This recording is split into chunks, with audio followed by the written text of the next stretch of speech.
Hi, everyone. My name is Lee Honish. I am the former head loss mitigator for IndyMac Bank's HELOC division. I started in real estate and banking in 1988. I started off doing REOs and foreclosures, and by the age of 21, I'd already thrown out my first 100 families to turn around and sell them as REOs for Beneficial of California.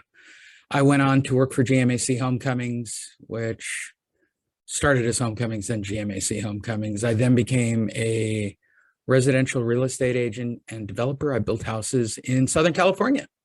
And I did that until I saw a market shift. I then went back to work at IndyMac Bank and was there for quite a bit of time while those amazing loans were being made prior to the crash of 2006. In 2006, I transferred into the home equity line of credit division of IndyMac Bank, where I was hired to be the head loss mitigator and ultimately negotiate short sales. I was there for the very first one there. I was hired for something totally different. I just saw them when they came in, and I was the only one with asset manager experience when the market started to shift. I set out many of the protocols and guidelines and the ways that short sales are processed. And the reason most of you actually hate short sales, to be perfectly honest. I did that, and I started to teach real estate agents while I worked at the bank on how short sales were processed with the blessing of IndyMac Bank. They thought it was, a nice little connection between all parties concerned. And I did that for 3 years straight. I taught 3 to 5 live presentations per day for 3 straight years. I trained literally tens of thousands of real estate agents. I created millions of views. Many of the programs you're aware of about short sales and distressed properties are all people that were taught by me in some way, shape, or form back in 2007 to 2010. I became a private consultant in 2010 because I was being hired for the same price then that I'm still charging now. 10 hours with me is $500 an hour, flat fee. 10 hours, $5,000. That's my consulting fee. That's how many hours I work. And I guarantee you fundamental change in your business. In fact, I guarantee that amount of money that I will make a fundamental change in your business, either by the volume of leads you get, by the process to which you work for. These are things that are part of my experience. From 2010 to just about pre-pandemic, I have been working one very specific niche, the bottom of the real estate market. I've worked in the same niche my entire life, which is distressed property or default property. Let's discuss that. At 31 days at 5 p.m., you're 30 days late. You are in default. You are actively in foreclosure from that point forward. Now, state to state, it varies, right? What really matters is after 91 days at 5 p.m., you are basically rolled off to process for a notice of default, depending on your state. And from there, it's a notice of sale or, whatever it is varies to your individual states. I can go into them individually, each and every state, but I talk in general ways. I realize that there might be people from the East Coast on the call, and for them, it's a judicial foreclosure and there's list pendences involved. I'm not here to discuss that. What I'm concerned about is 91 days to 6 months delinquent. That is the niche of people that I work with. I work with those homeowners specifically. And what I do is I put real estate agents together with those homeowners so that they can sell their house. From 2010 to 2019, 20, I created marketing that I still use to this day, that I still teach, that's still the cornerstone of everything that I produce. And that marketing guarantees face-to-face with those homeowners. We've created scripting, we've created packaging, we've created branding, we've created websites, and everything is about getting you positioned as an advocate with those homeowners. And because of that marketing and because of working that niche for a decade, I was named one of the most innovative marketers in America. So I work this very, very narrow niche of real estate, and it is truly something I never really wanted to do in my entire life. In 1988, just before I started this, I told my father actually that I wanted to be a chef. I'm actually a very shy and withdrawn person for those people who really don't know me that well. If you've seen me speak live, speaking, I guess, kind of brought me out of my shell more or less, but I was a shy kid. I was actually a straight F student in school. I mean, I kind of maintained a D plus plus average all the way and through college. On top of all of that, I am actually dyslexic. I was not the best student. I was actually bullied while I was in school. Those are my personal traumas. Those are the personal obstacles that I've had to overcome over the last couple of decades. Even as an adult, it's what affects all of us and what paints the way we view the world. When you're dealing with distressed people, you have to understand that those are people who not only have the same problems that you and I do. In the last year or so, my father died. I went through a breakup. I went through moving and relocation and everything else, right? And I had to remake my life so that I was in a better, happier place, so that I could teach and educate for this market. In fact, I didn't want to work in this current market. I was aware of it during the pandemic. In fact, there were people encouraging me to start speaking again and to start doing webinars during the pandemic because of the forbearance agreements. I knew what that meant. It's not something I think. We're going to talk about these two words, think and know, okay? You guys have a lot of thoughts on what you think is happening with the market. There are things happening with the market that I know. The things that I think are what's going to happen tomorrow. What will the depreciation be? How many people will be in foreclosure? Those are things I think about. What I know is that we have all the triggers in place, and I want to teach you those triggers. And with everything that I've had to overcome, certainly in the last 50 years, it seems like, including, dealing with whatever daddy issues I have for going to work for my father. And if any of you still work for family members, God bless you. It's really hard work. All of that has brought me to this moment where I have an opportunity to help 1 million homeowners and to train 1,000 real estate agents. That is our mission here at Home Advocates, and that's what we're trying to achieve. We've already done live events. We do webinars probably 3 times a week throughout the country. We are going to go back on the road. Sadly, the COVID variant has kind of slowed down live presentations again to some degree, and we're kind of understanding of all of that. So I've kind of made it a point to keep up the number of webinars and the amount of information that's going out, because it changes day by day, right? What is the moratorium? When is the moratorium over? When is the actual eviction process going to take place? The reason most of you are on this call, I'm going to guess, one is for information about what the market's going to do. And number 2, you're a real estate agent or you're an investor and you're looking for another way to get listings or deals. That's it. I'm not naive to that process. I have been teaching real estate agents for 11 straight years as a private individual, as an entrepreneur, just like you. We're all in business for ourselves. I didn't want to become one of the top real estate marketing guys. I didn't want to be the foremost leading authority and expert on distressed properties. In fact, I was quite happy, doing marketing for pizza shops and gardeners and humble people who just wanted more business coming through their front door, more leads, right? Real estate itself is a very competitive market. I'm sure you guys are aware of that in your own markets. Not to mention on my side, as somebody who does marketing and coaching, it's hyper competitive, right? Everybody's looking for the best angle. Who's doing what? Who's got the right script? I work one very specific thing. And what I can tell you about that one very specific thing in real estate, right? And if we break it down, you can do probate. That's a niche, right? That would make you an expert on probate. Got a lot of legal issues, and it's kind of difficult to work in and tough to get your toe in the water. There used to be REOs. That's no longer a thing, thanks to 2010 and the way we structured it to keep us from crashing further. So REOs are now out of the question. That leaves divorce. That's a public data source you can get your hands on, and you can work that very specific. Some of you like to work just high-end properties. I understand that. That's being a luxury agent. Some of you prefer to work, I guess, with expired or canceled, I guess, or just work off of referrals. All of those are individual niches of how you do marketing. What I'm going to teach you today is that there are about 1.5 million leads that are going to start appearing on the market. And I'm going to show you why that's going to happen and how you can list those properties. And you don't need to be an expert like me. I say this to my coaching students all the time. I do 2 coaching calls a week, one of them on marketing and one of them Q&A. And I constantly tell my group, you don't have to be an expert, right? And that's the reality.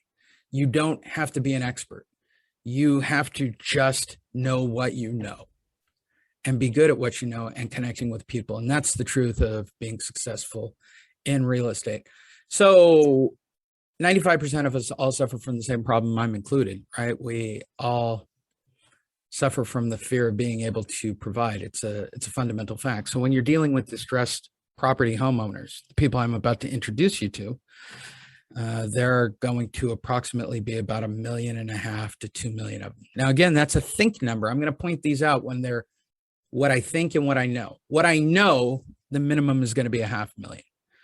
What I think, it can be as many as 2.5 million. Where's the truth? Probably somewhere in the middle, somewhere around 1 million, 1.5 million new leads coming online, which almost every source has talked about, bringing that data on the market for listings, right? So the question you should have is, how do I meet these people? How do I position these people? What do I say to these people, right? And for those of you that are on the fence, I'm going to give you 10 facts, and you can decide whether or not these leads are going to appear. And these are all actual things that are happening in the market. So the first thing we're going to talk about is the market for sure. And then I'm going to take some questions and answers. And if you guys want to see my solution to all of it and how we do it, we'll discuss it. So let's talk about 10 facts that are, and news for Jeff. All right. I will give you even some bonus ones that I'm kind of tracking right now that haven't made my list that will probably make this list changes week to week. I change it to the 10 bigger facts. Number 10 fact, if we're going to go from 10 to 1 and what I think is important, number 10, right? The eviction moratorium is over. Go ahead and write that down. The eviction moratorium is over. Now, physically being evicted state by state varies, but the eviction moratorium is over. And at the end of this month, the reporting of missed payments and people having forbearances is over. Does everybody understand that? Make sense to you, Jeff? Jeff was the last one to make a comment. I'm looking down here to kind of look at questions. I should probably put them up here where I can look at them a little bit. Let me see if that makes a difference. Doesn't really. I'm trying to set it up so that I can look at questions at the same time. Let's see if that helps at all. Doesn't really seem to help. What do I know? Let me get the chat bar up. You guys can certainly ask questions along the way if it makes you more comfortable, for sure. Okay. There you go. All right. So everybody got that? Fact number 10, the eviction moratorium is over. So here's the key dates you need to be aware of. The end of the month, or actually looking at the calendar, 6 days, reporting will start again, right? So everybody, 1.6 million, this is a non-disputable fact. 1.6 million people have a forbearance agreement. At the end of the month, that's going to be reported to credit. Now, does everybody know this by a show of hands? I'm going to look over for this answer. By a show of hands, did you guys know this? That a forbearance is negative to your credit. Does everybody know that? Stephen should. All my coaching students should know this. It's a negative thing, right? So you've got the opportunity at the end of the month to pay back the forbeared amount, right? And so if you're looking for historical perspective, back in 2006, I sat in a meeting at IndyMac, and this is the first thing they wanted to do before loan mods. So let's look at the progression of events, and history repeats itself. And we all agree, right? Real estate history repeats itself. Real estate goes up, real estate goes down. We're all waiting for the triggers. So the first thing that the banks did was trying to do forbearance agreements. And that didn't really work. We did it here because that's what they wanted to do. That seemed like the logical course, I guess, in those meetings.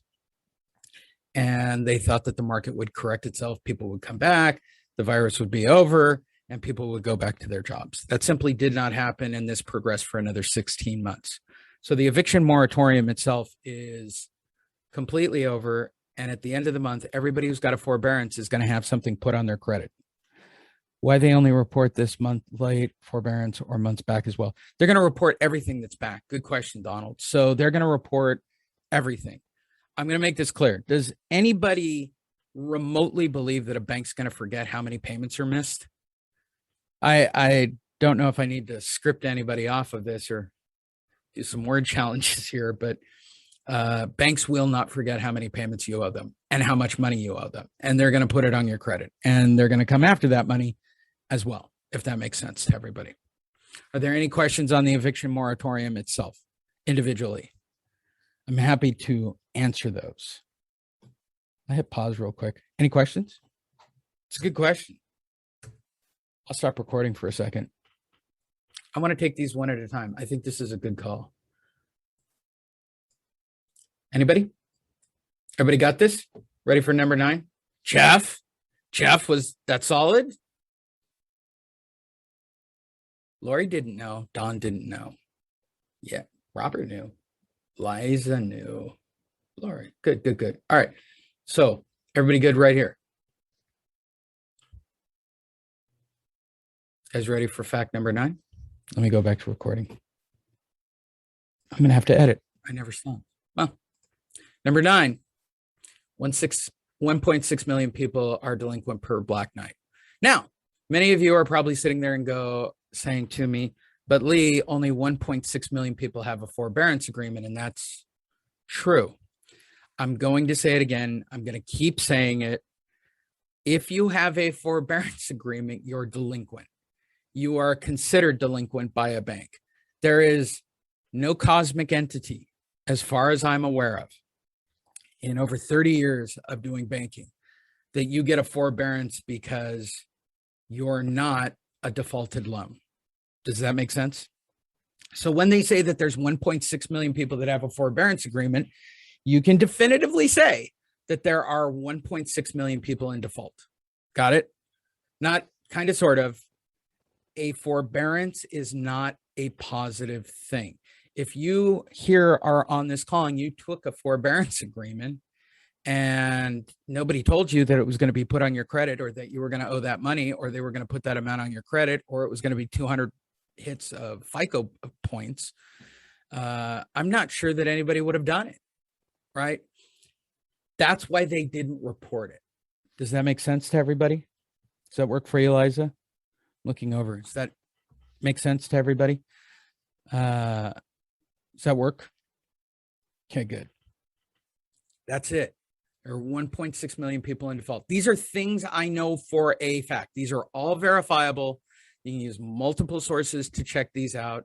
I don't care if you're right wing. I don't care if you're left wing. I don't care if you like Reuters as your news source. These are legitimate facts. Okay. These aren't, I'm trying to spread it around. I will tell you when I'm thinking something, right? We covered that at the beginning, but these are actual facts. Number 8, the 10% rule from Wells, Chase, and B of A. All right. So when the biggest moratorium was lifted about a month and a half ago, right? It's when we came to the end of the first moratorium and everybody flipped out and, oh my God, Congress is on vacation and 7 million renters are going to be evicted. They never talked about homeowners. Okay. And I'm not here to have any kind of speculation on what I believe the government feels about homeowners. My thought is that they don't care because they have equity. Does that make sense? The government, from their perspective, both the right and the left, okay, again, I'm not disparaging the two sides. They fundamentally believe that you have equity and therefore you should sell and take that equity out. It's why they're never addressed directly in the news. And if you're wondering if that means, does Lee think, not think, I know this for a fact. The government slants our news and the news slants our government, vice versa. It's kind of this weird, as a marketing guy, I look at both of them and it's just complete bullshit. About 30 days ago, 45 days ago, and you can look this one up, Wells, Chase, and B of A released a joint statement, right? Wells had just canceled doing equity lines Wells, Chase, and B of A at that time all tightened up their lending restrictions. Again, facts. And then the news then processed out how crazy Wells Fargo, and this is what the exact words they use. Wells Fargo CEO is crazy for getting rid of equity loans, and it's harmful because people have that equity and therefore they should be able to get those loans. They're hurting homeowners, which is complete crap. Okay. If you own the money, you can decide how you want to lend the money out. And I fundamentally believe that both the right and the left think that they should have a say in how that money should be spent. They have a direct relationship with the banks. They have a direct relationship with the market. They have a direct relationship with the Fed. It is all very much controlled and very much under thumb. There's a lot of regulation that goes on in a bank. Nobody makes arbitrary decisions about pulling product off the market. All of those things are discussed, rediscussed, and discussed again. So they all released a joint press statement about 45 days ago, and it was all over the news. And in that, Wells, Chase, and B of A all said definitively that 90% of their portfolio was performing. They rounded to 90%. So based on Black Knight, if you want to go with facts on what's been released, I've never really seen it much higher than 7 or 8% for some of the markets for delinquency state by state. But I do understand their point of just sort of rounding it arbitrarily to 10%. What's the truth? Probably 5 or 6%. And again, this is something I think based on their press releases, probably about 5 to 6%. And they count these homeowners, right? These forbearance homeowners as delinquent. I think everybody's got that all screwed up about what's severely delinquent and who hasn't made payment. Who cares? 1.6 million people have a forbearance agreement. They're all in default. Got it? That's the way Wells, Chase, and B of A are counting it. And by the way, that's an estimation. Nobody knows exactly because Wells, Chase, B of A, US Bank, everybody else, nobody is really disclosing all the numbers. They're just sort of rounding in these general ways. I'm thinking, guessing, and or assuming that when it comes to defaulted numbers, they're rounding down. When they're positive numbers, they round up. In this particular case, for item number 8, they rounded up to 90% of our portfolio. Okay. Liza, if you were under forbearance during the pandemic, when does this bank start reporting your lates? The 30th. Liza, good question. On the 30th. Michelle Hayes, if you sell your home and pay off the balance, including forbearance amount by September 15th, actually by September 30th, will it show up on October 31st? By September 30th. By September 30th. Not the 15th, the 30th. You can get it done by the end of the month. You're good. Michelle, good question. Got it? Everybody good right here? Facts. Number 7, the interest rate's way too low. It's artificially too low. And we're buying back bonds. Good Lord. Every time we talk about tapering off of bond purchasing, the market, throws a tantrum. And that's what they call it, a market tantrum. But let's exclude that. That's gross economics and inflation. And it's not my skill set. My skill set is the lending interest rate. So everybody agree that this interest rate is ridiculously too low and that it will never sustain itself. Like, you cannot keep the interest rate that low forever. So let's just go with that one simple fact. I'm going to go back to Jeff on his news thing. Or for anybody who's here going, oh, this is all bullshit. All right. If they raise the interest rate back to where it was pre-pandemic, right, which is basically a full point up, you don't think that's going to have an impact on prices and purchasing? That's a fact that it will have an impact on those. It's a fact. Okay. Not something I'm thinking about. These are things that I know about as an absolute fact. Liza, if you were, okay, got that. If you were under forbearance during the pandemic, when does the bank start reporting lates on the credit report? September 30th. October 1st, technically. Liza, will we start seeing the first round of NODs January 2022? No, we're seeing them right now. Everything's increased by 20% right now. Somewhere between 10 and 20%. Liza, will we start seeing the first round? Yeah. There you go.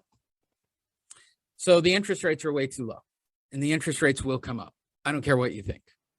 This isn't something I'm thinking about. This is something I know, because I can plot the interest rate and tell you that we're way too low and they're going to bring it back up. I don't know if they're going to do it with the Feds tapering off of buying bonds, which they're doing in the amount of, am I correct, $40 billion a month or some ghastly amount to maintain what they're doing. I don't keep up with that. That's big government dollar deflation, value of money, weird shit. Number 6, the values are way too high, right? So yes, in some markets, it's a supply and demand issue, right? We don't have enough supply for the number of people who want to buy. And that is certainly a thing. What's more important that you need to note, again, a fact, not a thought. The jobs don't equal the appreciation rate. Does that make sense? So the number of jobs and what people make at those jobs does not support, generally speaking, market to market, what people can afford as a monthly payment. And that actually includes rent, which takes me into number 5. Rents are too high too. Okay. Rents are too high. Values are too high. Interest rates are too high. If these things come back down, they're going to have an effect on the overall market, right? Facts. These are facts. Number 4, millennials. And when I say consumers, I'm just saying millennials, because that has been sort of the sweet spot, honey, whatever that most of you in real estate have been most interested about, which is millennials, right? Sort of the National Association kind of jammed that down everybody's throat that millennials were the biggest buying group. Well, 66% of those millennials say they're not going to buy or sell because they believe that there's something wrong with the market. And if you look market to market, there are markets that have days on market going up. There are some markets that have prices coming back down. Is it happening everywhere? Most everybody on this call is the western portion of the United States. If you use Texas as our draw down the line, this is just sort of everybody on the West Coast. Next week, I'm going to talk to people on the East Coast. That'll be even crazier, but these rules don't change. 66% of people say that now's not the right time to buy or sell because there's a fear that the market could drop. There's a fear that the prices are too high. There's just general fear and unknowing. And a lot of people are having difficulty making the payments as they are. Number 3, this is the last month for the no reporting. We talked about this earlier for forbearance and missed payments. Now we're getting into crunch time things that I think are the biggest things. 3, 2, and 1, in my opinion, are the 3 biggest facts. This is the last month, September 30th, all the reporting's over. And I already know it because the reporting's already picked up. I provide leads as part of our coaching and marketing, and the data that we're getting is increasing exponentially.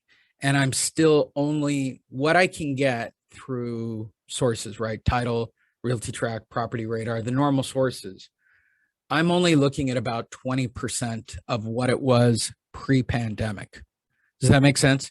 So just before the pandemic and they started doing all this, when they turned off the FICO system, when they turned off reporting, when they started handing out forbearance agreements, we had just about 400,000 people in default. Got it? Right now, what I'm seeing is only about 20% of that. And those 400,000 haven't really come back on the market either. Take it for what it's worth. Any one of these will have tremendous impact on the market. Number 2, credit reporting and filing has indeed increased. It's picking up week after week, month after month. Fact. You can use whatever source you want. I would recommend talking to your title company and start keeping an eye on NODs. Just ask for a weekly count to verify the increased numbers. Think of it as a lead source, right? If expired started to expand exponentially week after week, like gaining 10 or 20% more week after week, wouldn't you start to work on that particular niche? From a marketing standpoint, for those of you in real estate, or if you're an investor, you have to look at the best possible source to get that information, right? And the number one thing that I get it from my agents, I get it from homeowners, and this is a fact. The government failed to fix it. This isn't something I think. This is something I know. Does anybody dispute this? I mean, this is like a legitimate 100% thing. We've all heard it. They had $45 billion to hand out to renters and homeowners in households that made less. And by the way, collective households that made less than $99,999. They only managed to get $2 billion out. I imagine that I rolled my eyes. I imagine the other 43 billion will magically disappear. That's me being cynical, and that's just a thought. But the fact is, they failed to get it done. Congress went on vacation. The moratorium never held down. Renters are going to get evicted. Homeowners are going to start getting reported. And the question is it going to cause a crash? Will it cause a slowdown? Will it cause prices to go down? Will it cause interest rates to go up? The question is, how many of these people are there? I think that's the biggest think question, right? I can go by Black Knight data, and I can go by Market Watch data, and I can go by Zillow data and say it's about 1.5 million. And I would say this to all of you, right? Or NODs for the sake of discussion, Sean. You're going to see over the next, I wouldn't say year. I think it'll be quicker than that. And again, I think it'll be quicker than that. I think they want to get everything out in Q4 before they get to Q1. Does that make sense? This is more of a banking accounting system. So we kept the interest rates down. We kept everything up. We kept the stockholders happy. Forbearance agreements had no impact on stock prices because it's not seen that way, right? You're tacking the deal onto the back end, and therefore we didn't see a dramatic change. You can check this. We didn't see a dramatic change in the stock values, well as Chase, B of A, US Bank. No dramatic change. So we go through Q3, everything stays strong. Lending tightens up. They cut out all the shakier loans like equity lines and car loans to B level. Generally speaking, all the banks are just lending to second tier lenders who are making the shakier loans, the Alt-A subprime loans. And those companies, for the sake of discussion, like a Quicken, is borrowing from the 3 major banks on a short-term loan. Then those banks, we're talking about tranches and trenches, and I don't want to get really technical, but we're doing the same thing we did in 2007. We're taking out these short-term loans. We're selling those off to Ginnie Mae. Ginnie Mae is talking about having a 40-year loan modification for people that are delinquent. So here is my advice. It is important for people to get their equity out. I think it's important for people to, what we call a dignified solution, which is, do what's best for their family. People, I'm going to teach you one of the very few things my father taught me. With all my daddy issues, to be perfectly honest, there are very few things I teach about my father, but there are 2 facts that I try to teach as constantly as I can. And this is the one I'm going to teach you guys. People who don't pay, don't pay. When I evicted my first family, I didn't want to evict them. I thought they were really nice people who just weren't able to make their payments. And I thought, well, why don't we just leave them in there while we find someone to buy the property or clean up the property? To which I was told that people who don't pay, don't pay. And that's why you evict them. They're never going to pay. So no matter what everybody believes about there'll be a loan mod, there'll be I know this historically. Doing the marketing and coaching people, I've got hundreds and hundreds of coaching students. I've been doing this for a decade. People who don't pay, don't pay. But the problem is the governments, the banks, real estate agents, people who don't know their ass from a hole in the ground, make promises to homeowners which keep them in this too long, right? So when they finally do get to a real notice of sale, where the bank is really going to put the property up and auction it off, depending on the state, they don't know what to believe anymore, and they run out of options, and they lose out on the equity that's in their walls. It's our goal at Home Advocates to try to explain the difference between foreclosure and the equity they have in their house. This isn't a short sale market. I don't know why when I say distressed, everybody immediately jumps to short sales. And I'm sort of the godfather of short sales. I'm the Punxsutawney Phil of distressed properties. But the simple basic reality to all of this is these are people that are really in a very stressful situation, and they don't know what to believe, and they'll believe anything that has hope, and nobody's giving them the appropriate education. And truthfully, what we've discovered, because we've been teaching this, we've retooled, we've created scripts, all the marketing's been updated. Everything's updated to this market that we are currently putting out for our coaching students. We're watching them list within 3 or 4 follow-ups. So that means from the first time you meet them to within approximately 3 to 4 weeks, they understand that they need to sell because the market is shifting and it's very loose, and they're worried, right? And who would want to lose out on equity in their home? And it's because people don't educate correctly. On top of that, I'll give you because Jeff asked for these, right? Actual news items.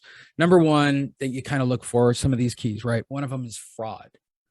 Fraud is a big dictator on a market crash or a market correction. The fraud right now is coming from investors taking advantage of these people that we're discussing. They're going in, they're targeting elderly, they're targeting non-savvy people and offering them cash, moving them out. Because there's no credit reporting, they're taking advantage of that.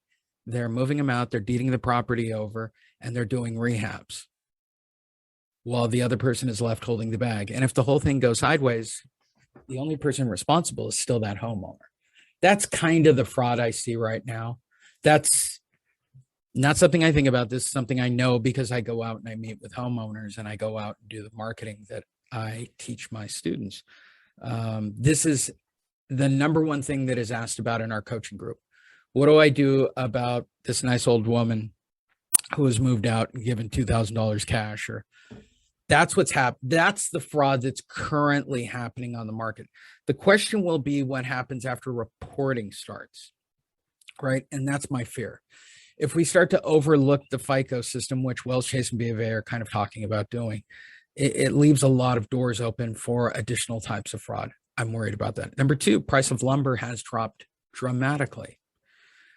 That's very interesting. Prices on lumber being up, housing prices are up. Prices are coming down on lumber, etc. That's a real problem too. That's an actual fact. And then there's Evergrande. God knows how much real estate they hold in the United States. And I don't know what it means for the China version of Lehman Brothers to crash. I know what it meant when Lehman crashed here and what that did to the global economy and why they went to the trouble of bailing and fixing and taking care of the situation they did. I don't believe China can do that for Evergrande. But Evergrande is having the same problem and they're taking on too much debt and it has a global impact. These are all happening simultaneously as we come to the end. Those are items that I haven't really decided whether or not they make the top 10 yet, but there's so much in the stew. Here's my question that I present to all of you, and I'll take your questions for just a couple of minutes. Then I'll show you how I get listings, and we'll call it a day, and you'll be out of here by 1 o'clock. My question is really simply this. This is a big, giant stew pot with all these things going on. The 10 facts that I've given you are absolute facts, okay? You should learn them. You should brand yourself as someone who understands whatever fact you want. Any one of these facts would be enough to have a conversation. In fact, I'm giving you guys right now a link to everyone. That's the last webinar I did, and it's actually got the PowerPoint up, and you can download some PowerPoint pieces, and you can also download some marketing pieces as well. It's 100% free. I don't even ask for your email. I already have them technically. This is about having conversations and finding people who are not able to make payments, listing and selling their house. Does that make sense? Any one of these items will be more than enough. But you should know the general news and what's being reported and what's not reported. The one that bothers me the most right now, that they're no longer reporting about evictions at all. We went from rage and outrage over evictions starting to, okay, the Supreme Court got rid of it, to no one talking about it at all. So if you don't believe that there's a direct connection between government and news, then you would be completely wrong. These are facts. They're not talking about it the same way. And until people are in outrage or until everything starts to slide away, they're not going to talk about it again. I say this all the time, and you can make this decision for yourself about how you want to interact with this market. To me, it seems that people in real estate, investors, agents, brokers, whomever, I've been here for 30 years. And it seems that people adjust to the market after the market has already turned. They don't act proactively, right? You can see the writing. You can see that this is happening. You know that the real estate market cycles itself every 10 years, right? It goes in another direction every 10 years. This is a historical fact. History always repeats itself in real estate. The interest rate will go back up, okay? The overinflation of the dollar is a fact. These are things that'll all get corrected. And they are things you need to be aware of if you're looking for a way to get a listing. And here's why. You're right. It is a supply and demand issue. And right now, the supply and demand issue for all of you, 2 or 3 million people in real estate, investors, agents, brokers, whomever, you have a limited number of supply using traditional methods to get those listings, right? And now here we go into the distress world that's coming back online. This is your opportunity to start working and meeting with those people immediately. And that's what we're going to talk about for the second part of this. All right, let's move forward and talk about how to do marketing to these individuals. And that's our mission here. We're here to help 1,000 agents reach 1 million homeowners. And that does mean a lot of listings for all of you. I'm not naive. So I'm going to show you how we do our marketing for distressed properties and then what our conversations and our conversions look like. This is a formula that has been working for the last decade. It's got me named one of the top marketers in America for over a decade. I'm going to show you everything. I know a lot of people say that on these webinars and they lie, right? They allude to it and I've got this, or it's going to wind up being something like that. I'm going to show you everything. I think the only way to achieve my goal of helping 1 million homeowners is to show everything and demystifies the entire distressed property market. I know that people are afraid of it. I know everybody thinks it's a short sale. I know what everybody thinks about it. The truth is, it's just people making bad decisions and you can help them. So to understand that, you need to understand that mentors have mentors. When I talk to you from a place of my position, there were 3 books that fundamentally changed my direction, my outlook, and my view on the world. The first is The Four Agreement by Don Miguel Ruiz. When you go into doing distressed properties, I cannot stress this enough. You cannot take anything personal. But the 4 agreements in my own personal life and over the last year or so have had a profound change in my life.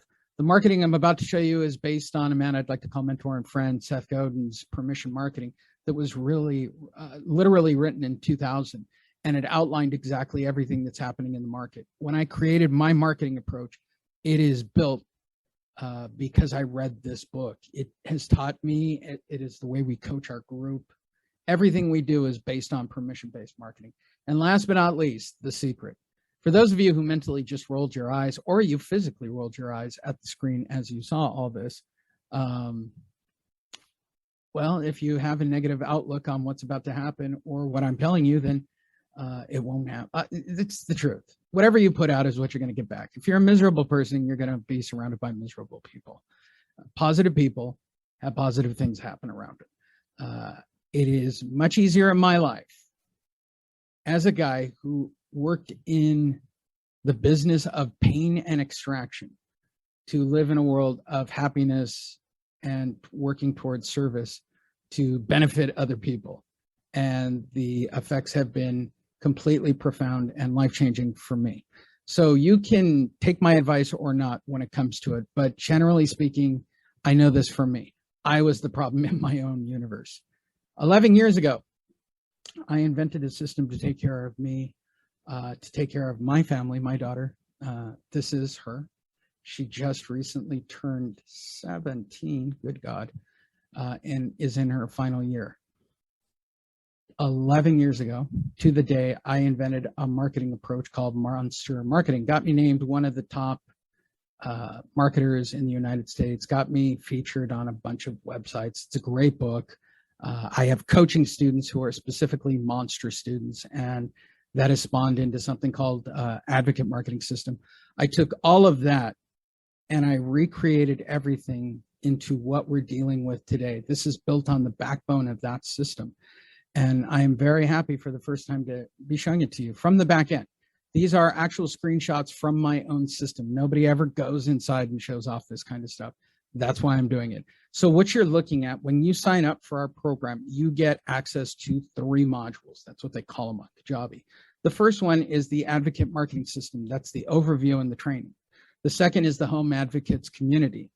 In the Home Advocates community, you can ask questions 24 hours a day, 7 days a week. I could answer it. My CEO, Derek, could answer it. One of the other students can answer it. The idea is interaction so that we all build and grow together. And the last is what we call the hub. The hub is where everything in our program is located. So again, the first module is our Home Advocates Marketing System, which is step-by-step. The community itself, very simple to navigate. Type something in, I get notified, as does Derek. And the last is the hub. The hub is pretty amazing. It's where we house every single marketing approach and technique, and we're going to cover all of those. The first of those is called the 12-step program. That is our marketing approach, and I will show it to you. But we also have a face-to-face method, as well as so many other modules, right? We have our coaching calls. We do 3 coaching calls per week. We have an express buyer program where you can get a larger commission share. We have an investor portal for investors to submit their deals or get help putting their deals together. So if you're an investor, we will help you do that. We have a brand new module. I had to actually look. It's the Think Like Lee series, like me. One of my coaching students was under the weather and had major surgery and asked me, what should he read? What should he watch? So I've been updating this once every couple of weeks, putting in books that I'm currently reading and or movies that I currently watch. You can go in there. All of those are available for download. We have a massive archive of video and documents that are available for you.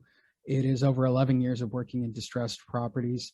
And we've even included a white label one for books. So for those of you that are thinking of signing up and doing a book, we have white label books that you can put your name on and immediately start using. Get them printed if you'd like. In fact, go have a book signing. So let's go back to the hub and let's talk about our very, very, very straightforward systems. And let's talk about the ones you have access to. The first is what we call starting from zero methodology. Let me keep track of time. We want to teach you what to say and how to say it while you're out with people. And first marketing method is what we call the talk it up method. We arm you with a marketing piece and a script so that when you meet people on the street, that you will be able to assist them. To back that up, I'm going to show this real quick, which is the website. Everybody who signs up, this is Home Advocates front page. These are people who've signed up that are all home advocates, okay? That information is literally there, that if somebody calls in the 800 number or sends an email to advocate@Home Advocates, I can forward it on to you since you are a part of this company. That makes sense to all of you. So let's talk about this method. First is how you package yourself and how you present yourself. I don't know how you like to go out. I always talk about it from my personal perspective, which is I fear rejection. And I have a lot of issues because of that. I wasn't very good in real estate when I did it because I didn't like rejection. I didn't like knocking on doors. So I tend to be a little more standoffish. This method I'm about to show you works in no matter what situation. If you're going to go out dressed up in a suit, a black suit or whatever, or you're out with your child, right? It happens to me a lot at my daughter does color guard, and I'll be in line or I'm next to one of the other parents and they will ask me what I do. That's what this is based on. It is based on the interaction of what do you do, right? You can go out and you can force it. You can go out and meet people. This is day to day out on the street. I challenge everybody in my program to go meet 5 people a day so that you can get one solid lead. So far, to date, for the last 3 months of this challenge, if you talk to 5 people, I guarantee you're going to find one person that meets the following criteria. And that's what's important in this scenario, right? That means I only have to talk to, I'm going to say it again, 5 people to find one person that's having an issue because of the current market. Does that make sense? Okay. So the second thing you'll need is a business card. We provide this for you. We have a generic one on our page, right? On the very front is a testimonial, and then on the back is your information. If you need additional information on there, don't worry about it. You can add it. We make it's a template that you just download. We even give you access to the same printer company we use. I think it's like 10 or 15 bucks to get these things printed up. We don't make any money on the printing. We just give you the templates ready to go, because what you want to hear from somebody is, what do you do? So follow this methodology. Somebody asks me, I'm out with my daughter or I'm dressed up. What do? You look like you're a business professional. The current message I'm telling my students right now is that we fix broken real estate. That's one of the messages. The other message we've been working on for the last couple of months is I work with people who've missed payments because of the COVID-19 pandemic. Either of those will work. Each month, we're going to build new marketing messages for our coaching students. This is the second month. And this month's message is we fix broken real estate, because I want the next engagement, right? So again, this is like webhooks or whatever terminology you want to use, or the psychology. This is about creating a rapport and dialogue. And this is a very systematic approach. I'm asking for the next question. And the next question is, what does that mean, right? When I say that I help people with missed payments, what does that look like? What does that mean? When I tell people that I work with, I do real estate, I fix real estate is broken, right? Or some variation thereof. That gets the question. I can go into the list of 10 things I know about the market. There's a lot.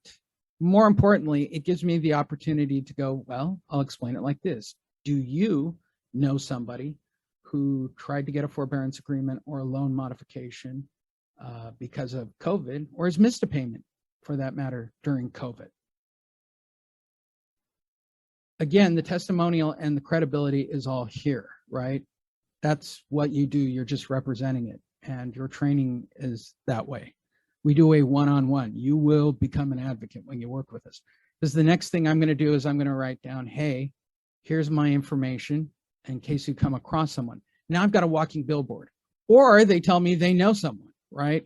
I'm going to make sure they get my information, but I'm also going to make sure that I get that person's information. Next, what I'm going to tell them to do is I'm going to persuade them with a stronger testimonial. They're going to ask me, who do you work for and how do you do that? I'm going to tell them to open up Google on their phone. Do it all the time. I do it in my live presentations when I'm talking to a room. When I'm even talking to someone and I'm building rapport, the first thing I'll do is open up Google and then type in my case, Lee Honish. In this particular case, home advocates. And when you do, the distressed property solution comes in line 1 right now. And I'm going to show you that this has not changed at all. Let me get a page up. Okay, and I'm going to make it an incognito window for all of you, okay? There's an incognito window. I'm going to go to Google. I'm going to type in home advocates.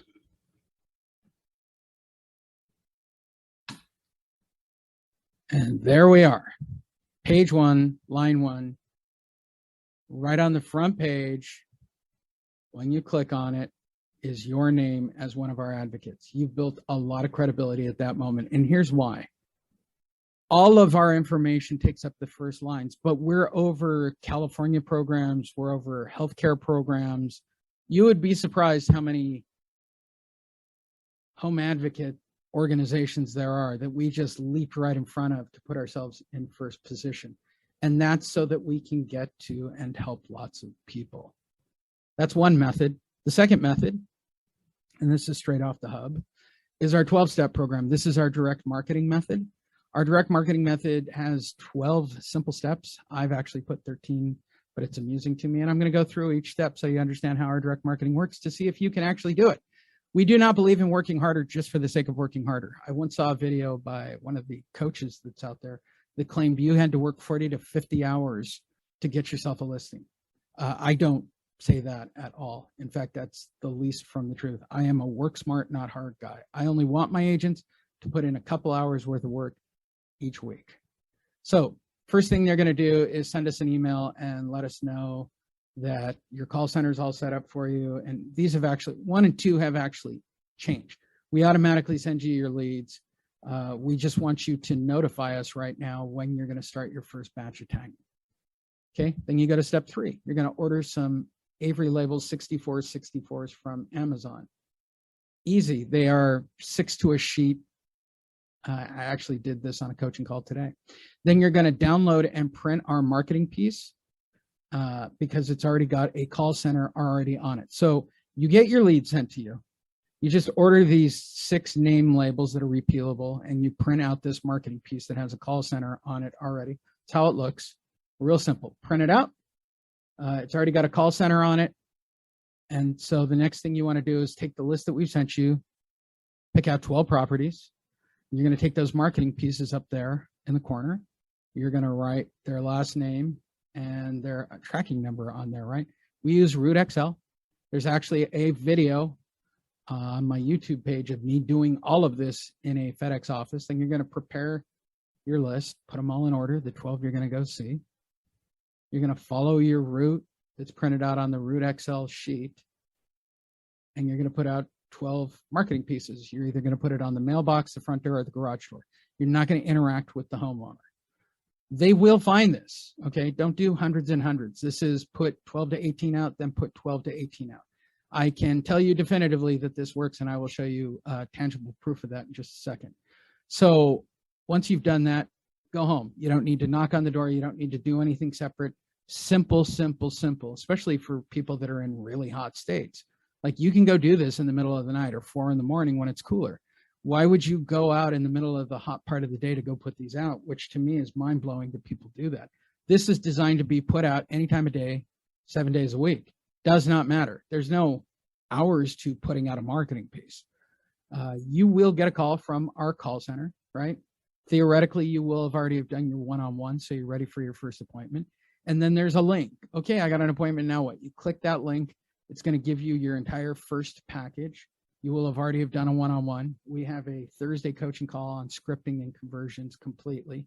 And I'm going to show you exactly what you're going to do next when it comes to that. Let me check your time. How are we doing? Good. So what you're looking at are leads for this system. When I last did this webinar, so I don't know how far back this is, but these are actual leads. And this is how they come to you. Emails, phone numbers. They schedule between Tuesdays and Thursdays at after 3 p.m. This is a general mailbox. Everything comes through me, and I send them back out.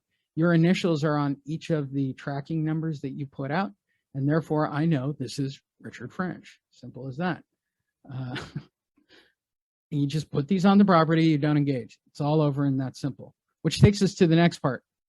What do I do? What do I talk to them about? Number one, let's talk about the timeline to your monetization. So is a listing or a sale going to take place on your first face-to-face meeting?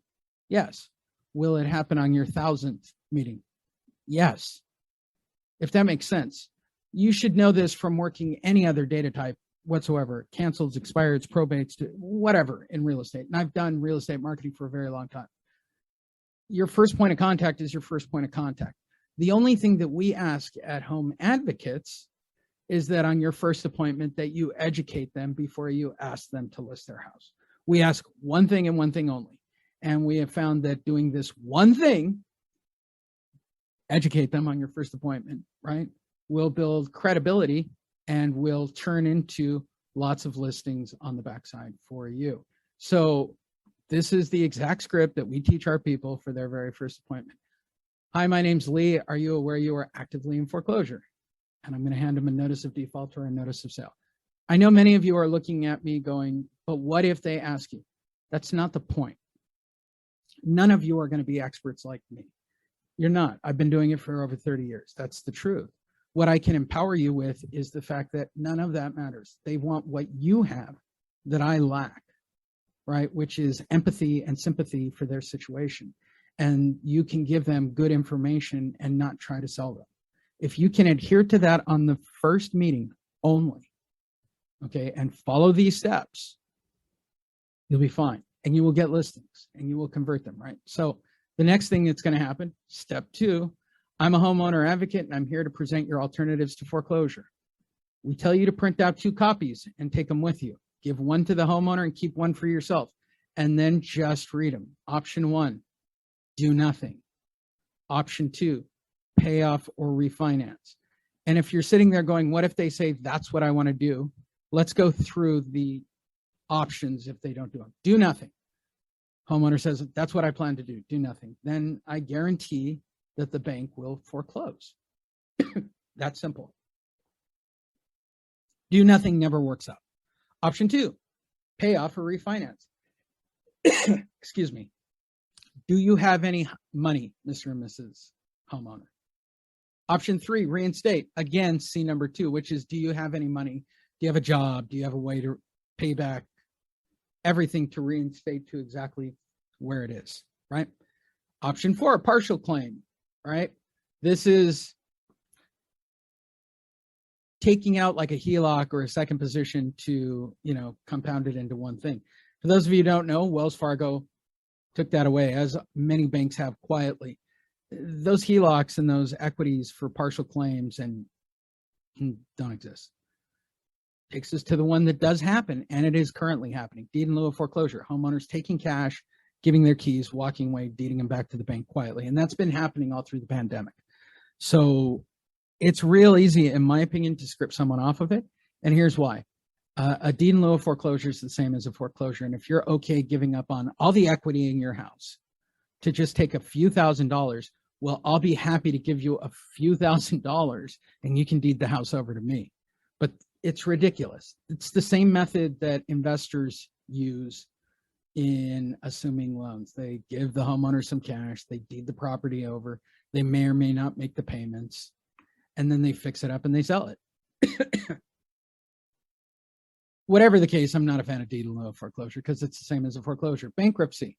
I don't really have to have the discussion here because I'm not an attorney when I meet with a homeowner, but I can say safely as a former banker, and you can say safely as an agent or even as an investor, that I have never heard of a bankruptcy situation where someone was able to keep their house. It's true.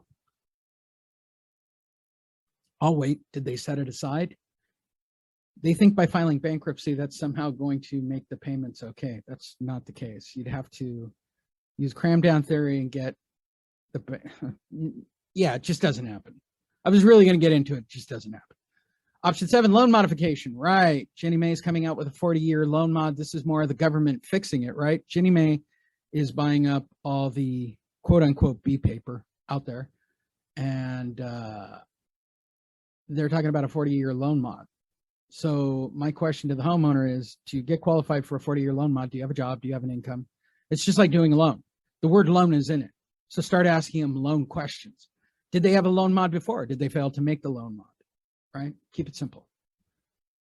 Option 8, forbearance. I didn't do the forbearance agreement during the COVID-19 thing. Can I do the forbearance now? Yeah, you probably can. But you're going to have to pay that money back. It's going to be put on your credit. It's going to be a negative mark on your credit. By the way, I don't think anybody who took out a forbearance agreement realizes that the banks all know that you took out a forbearance agreement, and they aren't refinancing people who took out forbearance agreements. That's a fact. Option 9, sale. I would hope that all of you know option 9 and what to do if they go, I want to sell the house. My advice is this: wait till your second appointment to sign it. Okay. I say 10 or 9. Those are the 9 alternatives to foreclosure, which is going to lead to step 3. Once I've done that, I just have one question before I leave. I just want to know, what did the bank do to you? And the reason we call it the $1 Million Closer, this was taught by one of our students at our mastermind. We have another one coming up at the end of March. And out of these masterminds, I want people to interact and come up with these lines, because we've been doing this for 11 years, this marketing method. And this is one of those methods. This is ultimately going to be followed up with, and you will have a second meeting with them. You're going to deliver whatever information you agreed to bring back. They go, hey, I want to learn more about loan mods or forbearances, or hey, I want to talk to that banker guy you work for, Lee. Great. As one of my students, as one of the advocates in this program, you most certainly can have me talk to them. Okay. But I'm not here to script them into a sale. I'm here to give them information only. Does that make sense? So whatever they're thinking of doing, I will explain the pros and cons, whether they want to hear it or not. So be careful when you push that nuclear launch code button of, Lee, I need you to talk to him. Okay. It could easily scare them off just as well as convert them. I tell that to all of my students. I am me. I just ask questions and I tell them the facts of what's going to happen. So when you go back a second time, you're going to deliver information, loan mod, forbearance, whatever. We have a vast library. And then you're going to ask them the big question. Will you marry me? I mean, that's really what it comes down to. It's the reason you're on this call. I'm not naive. All of you want to provide for your family by getting more listings. The reality is you're tapping into a data source where people want to do this as their last result. It might happen on your first meeting. It has happened on many of our first meetings. Okay. The truth is when the market turns, people will be quicker to sell. So you need to take advantage of those moments, right? So when the time comes, which is your second encounter forward, you're going to ask them what their plans are. So no matter what they say outside of, I want to sell my house, you say, I understand, and I hope that works out for you. I have one question before we leave. What's your plan B? By the way, this is the same guy who wrote the $1 Million Converter. He's a great door knocker, and he's the one who wrote both of these scripts. His name is Nino Sabroso, and I like sharing this information every day. I want to be their plan B. Got it? It's as simple as that. I want to be their plan B. No matter what. Can I follow up? Can I be your plan B? Permission, permission, permission. I'm building a relationship. If I don't get them in the first couple of appointments, then I can follow up with them because I've captured their emails and their cell phones. And I can follow up passively. That's our 12-step program. That's our face-to-face program. Everybody's listed on our front site. We have coaching calls and archives. We have the home buyers program. We have an investor who will make an offer. They're not over market value. They are at market value minus commission, whatever. I tell this to all my students. Why wouldn't you take a commission for 6%? Why people cut their commissions is just simply beyond me. But yeah, because you would represent both sides in the transaction. You can actually have access to more money on the close by using our investor. We're not looking to shave deals down or any of that crazy Zillow stuff that they're doing. Next, we have a deal for our investors. They can bring all of their deals in and I'll help them structure their deals.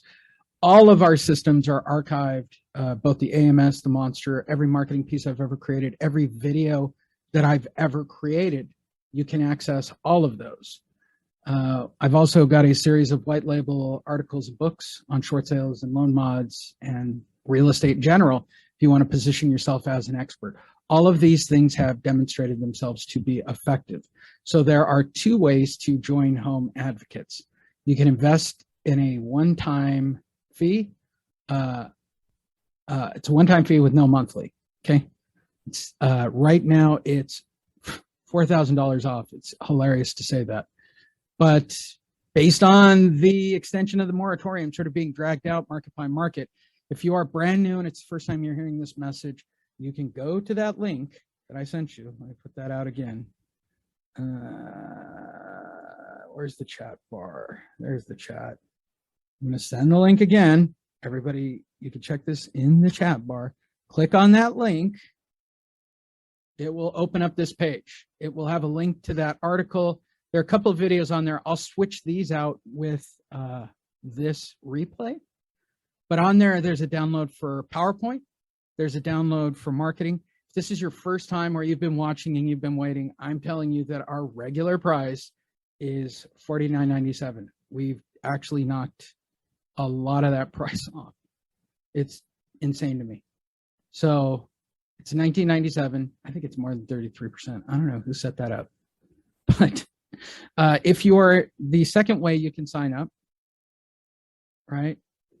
You can upgrade if you're a current student. So if you did Short Sale Genius with me, if you are an existing AMS or Monster user and you want to upgrade, yes, you click here and it takes you in. Sign up. You will get leads. You get the call center for free. You get 3 coaching sessions per week. You get a private one-on-one. This is the most extensive ongoing setup that we've ever created, and we're happy to do it. And it's 100% guaranteed. The Home Advocate marketing system is 100% guaranteed to get you face-to-face or Zoom to Zoom, depending on Delta 19 restrictions, or your money back. We know we'll get you appointments. We've been doing it for 11 years, and they're qualified, and we know what they're going to talk about. We are experts in that field. So the first, before the end of the webinar deal. So for those of you that are thinking of signing up today, right now, I'm going to give you, for the first 5 people, I don't know what the slide's going to say, but for the first 5 people who sign up from this webinar, we're going to give you a $500 funnel. What you're looking at is what we call a squeeze page. It'll have your cell phone number. It'll have pop-ups. It'll make you the author of a book called The Alternatives to Foreclosure with another pop-up. You can use this in all of your marketing online, or you can buy a Facebook or Google ad and use this as the squeeze page. This is tested. It works. It's a $500 value, and we will include it for the first 5 people who sign up today.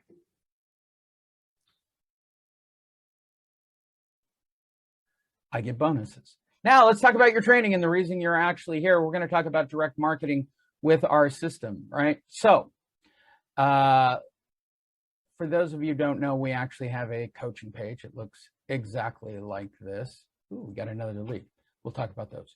So when you sign up, right? And by the way, if you go to the main page and you click get started looking for the link, you're going to wind up paying $5,000. That's on the main page. So for those of you that have signed up, you already know this, go to my library. You will see 3 items in your library.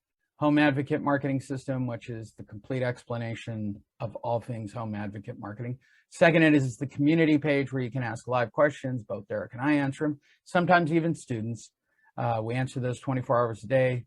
It's kind of your basic customer support. We also answer emails, and you can call our 800 number. The last is the hub. This is where everything that happens is. If you click on the hub, we have about 10 items on it. The one we're going to talk about today is the 12-step program and go through it really quickly. There's been some kind of weird miscommunication with a couple of people who recently signed up, so I want to go through it one time. So when you click on the 12-step program, right, there are 3 items in here, right? There is a video by Gilbert. I'll play that in a minute. There's a video by me on tagging. More importantly is the 12-step program. So let's talk about it. When you sign up, this is a direct marketing method that I've been using for 11 years with all the different programs that I've created. So the first thing you want to do is click, and when you sign up, you want to click here, and it will email us. And I want to know your city or your county, preferably right now your county, but your city is very helpful. Eventually, we will be giving you exclusive leads. Right now, we're giving you whatever leads we can get our hands on. That is our only function, right? Next thing you want to do is click on this link and go into Amazon and get yourself some Avery repealable labels. There is an Amazon brand that is repealable, but whatever the case, it's pretty perfect. Next, I need you to click here and download your marketing piece. There are 2 versions. There's a PDF and there's a Microsoft Word version. Got it? The Microsoft Word version or the PDF version, don't really particularly care which one. Those are our marketing pieces. The call center is already pre-printed upon it. Got it? So print those out or download them onto your system. Either way, but I think you should have them on your system. Then print them out directly onto your Amazon 6464s. Take your list that you receive from us at the beginning of the month. Right now, everybody's getting about 100 or 200 properties to go and hit. You want to use Root Excel. I've done this in the video to make it really simple, but Root Excel is possibly the simplest and free, by the way, for doing a dozen properties. It's a mapping software. It's as simple as that. You just tell it to do multiple routes. You can import. you just pasting, you can do up to 20 for free. You guys shouldn't really be doing more than 18 marketing pieces at a time, right? Keep it really simple. Then you click find route, right? Find the one that's furthest off to the side, or find out where you want to end, or find out where you want to start, and then tell that is where you want to start, and then find the route, and it will. Once you have that route, you can rearrange your marketing, like your actual list, and I actually do it in the video. I'll show you in a minute of how to arrange them. And then you write out the last name, and then you use your initials and your tracking number on the marketing piece, right? So this is what it technically looks like when you do it. Let's go over to this page, shall we? And that is, I don't think you guys need sound all that much. So let me enlarge this. So the first thing I did is I shot everything inside of a FedEx office Kinko. I didn't, what do they call FedEx office now? They used to be called Kinkos. I did it as simple as possible. Then I re-ranked the order of my properties, right? So here it is exactly as I said. I got my route, and what I'm doing up above is I'm putting in the number of the order of the 10 properties I was going to. It's much easier to do it with paper, but I only had a computer available when I did it. And then what I did was sort those numbers 1 through 10 so that my finished product had a list of where to go. See, there you go. Make it as simple as possible. There you go. There's my lined out list of places that I want to go. Simple, simple, simple. I've got that, and I'm ready to go. So the next thing I did, for those of you who don't have a color printer, I went over to a FedEx office, and I paid my $2 to print out my labels. It was 48 cents. Really, really, really, really simple stuff. In fact, I even showed you how to flip it over and put paper in the printer. I can't make it any easier than that. I actually put it on a flash drive and did the whole thing. So once you have your list and you're ready to go out, right, and you put your last names on your labels, and I even show you how I write them out. Okay, I'm going to bring it back down and then show me writing a last name. Hard to write and do that at the same time. Last name, and I use the property radar ID number, right, with my initials.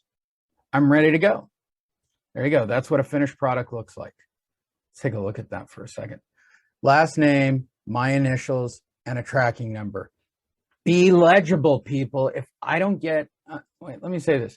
If I don't get initials when the call center, right, sends back the information, I can't forward you your information. So some level of being legible is really important here. If you don't, then I recommend having someone do it. If you look at it and think that it's not legible, okay, then your homeowner, when they call that 800 number, is not going to be able to read those numbers back. I would recommend a Sharpie if you think there's going to be a problem with rain or anything else, right? And then ultimately, you're going to go to the property. Let me take this over to the property. Do a real simple one. Here's a really straightforward one. You're going to take the marketing piece in your hand. You're going to walk over to the house. Take the marketing piece and put it on either the outside of the mailbox, or in this case, the garage door. And I'm basically showing you and talking out loud while I do it. I think in one of the videos, I'm actually yelling out loud, hey, I'm putting up a label here. Stare at me, stare at me. I even show you what to do with gated communities and all of those different things. The results, for those of you that have been tagging or wondering, have been very good, and the call center does disclose. So what you're looking at right now on the screen are leads with homeowners across the country. People want to meet with you, right? But here's the stuff that makes me crazy. I cannot make out the tracking number because it's smeared, but it's a C something.